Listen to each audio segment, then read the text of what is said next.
안녕하세요. 반갑습니다. 일본 백명산 중에서 가장 낮은 산인 해발 877m의 트스쿠바산. 본격적인 설산을 오르기엔 아직 스킬이 부족한 것 같고, 그렇다고 마냥 쉬고 있기엔 아쉽기도 해서 겨울 산 중에서도 부담이 가장 적은 트스쿠바산을 오르기로 했습니다. 먼저 트스쿠바산에 얽힌 얘기를 살펴볼까요? 옛부터 서쪽엔 후지, 동쪽엔 트스쿠바라고 불리우며 아침엔 인디고색, 점심엔 녹색, 저녁엔 보라색으로 산색이 변한다고 해서 시호라는 이름으로 불리었다고 하네요. 시호의 시는 보라색을 뜻하는 한자인데 보니까 보라색이 아니라 검정색. 트스쿠바산은 멀리서 보면 산봉우리가 두 개로 갈라져 있는데 각각 난타이산과 뇨타이산이라고 불립니다. 한국말로 하면 남채산 그리고 여채산이 되겠습니다. 남채산과 여채산 두 봉우리를 가지고 있어서 생산의 심볼이었으며 신이 살고 있는 산으로서 예로부터 사랑받아왔다고 합니다. 여기서 남과 여가 생산을 한다는 뜻은 나무와 식물, 동물, 곤충 등 산속 자연에 존재하고 있는 모든 존재들을 생산해낸다는 뜻이라고 풀이됩니다. 다른 뜻을 기대하신 분들께 실망시켜드려서 죄송합니다.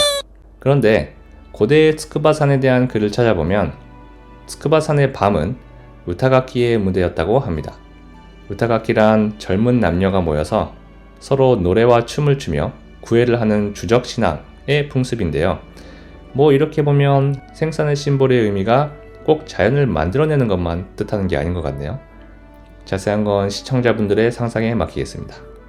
참고로 이렇게 높이가 비슷한 산봉우리가 귀처럼 나란히 있는 것을 쌍귀봉, 일본말로 소우지호라고 합니다. 트스쿠바산에는 1000종이 넘는 식물이 군생하고 있다고 한다네요.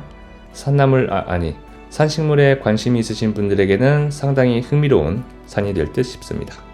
트스쿠바라는 이름의 유래는 여러 가지가 있는데 일본 백명산이라는 소설을 쓴 등산가 후카다 큐야는 조반센의 이시오카 부근에서 뾰족한 봉우리로 보인다 해서 아이누어로 우뚝 솟은 머리라는 뜻의 트스쿠바라고 자신의 저서에서 소개하고 있습니다.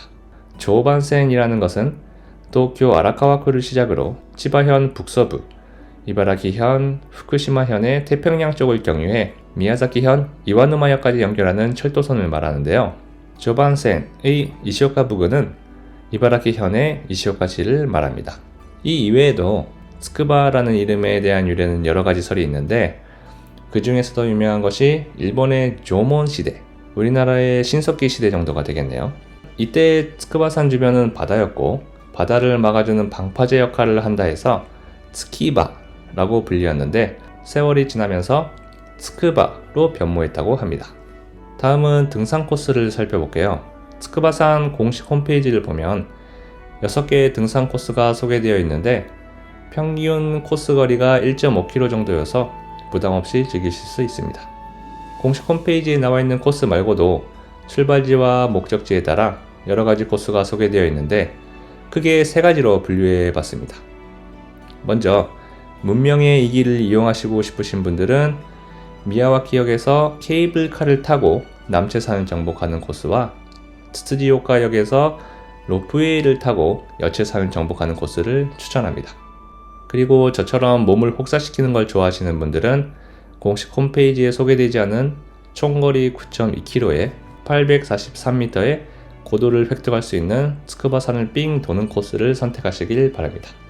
저는 이번에 등산 출발 시간이 늦어서 일몰때에 맞춰서 하산할 수 있고 여채산과 남채산을 모두 돌 수 있는 짧은 코스로 돌아봤습니다. 트스쿠바산 신사 근처에 있는 시영 제4주차장에 차를 세우고 트스쿠바산 신사를 지나 시라쿠모바시 코스 등산 입구로 진입했습니다. 그 길로 쭉 코스를 따라 오르다 보면 얼마 안 가서 시라쿠모바시 코스와 무카에바 코스 두 갈래 길이 나오는데 왼쪽 시라쿠모바시 코스로 가면 그대로 여채산까지 갈 수 있습니다. 츠츠지카오카역에서 로프웨이를 타시고 싶으신 분은 이 갈래에서 무카에바 코스로 향하시면 되겠습니다. 물론 츠츠지카오카역에서 걸어서 여채산까지 오를 수 있는 코스도 있어요. 여채산 정상까지 오르는 길에 여러가지 기암석과 신사들 그리고 그곳에 얽힌 전설들을 만날 수 있는데 이는 이 산이 신성한 공간으로서 자리 잡고 있음을 알려주고 있었습니다. 시간이 부족해서 사진과 영상에 다 담지는 못했지만 기암석들이 정말 많더군요. 그 중에 몇 가지를 살펴보면 하쿠자벤텐이라는 곳은 하얀 뱀이 살고 있다고 전해지는데, 여기서 하얀 뱀을 보게 되면 재물복을 얻을 수 있다고 합니다. 벤케 나나모도리라는 기암은 성역과 속세를 구분짓고 있으며, 타카마가하라는 일본 신화에서 중요한 신인 아마테라스 오오미카미를 포함한 여러 신들이 있는 천상의 세계라는 뜻이며, 하하노 타이나의 쿠구리는 바위 안쪽을 기어들어갈 수 있게 되어 있는데, 그곳을 빠져나오면 태어났을 때의 모습으로 돌아간다고 합니다. 정말 많은 기암석과 괴석 그리고 신사들이 등산 코스에 자리하고 있어서 그것들을 즐기시면서 오르는 것도 츠쿠바산 등산의 매력인 듯 싶습니다. 여체산 정상에는 츠쿠바 메노 오오카미라는 신을 모시는 신사가 있고, 그 바로 앞에는 360도 파노라마가 펼쳐집니다. 오른쪽을 보면 여체산과 나란히 서 있는 남체산을 볼 수가 있고요. 그리고 왼쪽으로 보다 보면 일본에서 두 번째로 큰 호수인 가스미가우라 호수가 보입니다. 날씨가 정말 좋을 때는富士山도 보인다고 하는데, 이날은 아쉽게도 안 보였어요. 여체산 정상을 뒤로 하고 남체산 정상으로 향하면 케이블카의 종착역인 츠쿠바산정역이 나오는데, 여기서 간단한 식사나 차를 마실 수 있는 매점이 있고 화장실도 있어서 잠시 쉬고 가기엔 좋더라고요.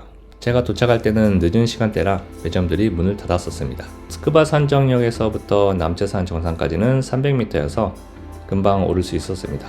남체산 정상에도 역시 츠쿠바 오노 오오카미라는 신을 모시는 신사가 있고, 그 앞에는 파노라마가 펼쳐져 있는데, 여체산 정상과는 반대로 360도 파노라마가 아니라서 전망은 그렇게 좋지 않았어요.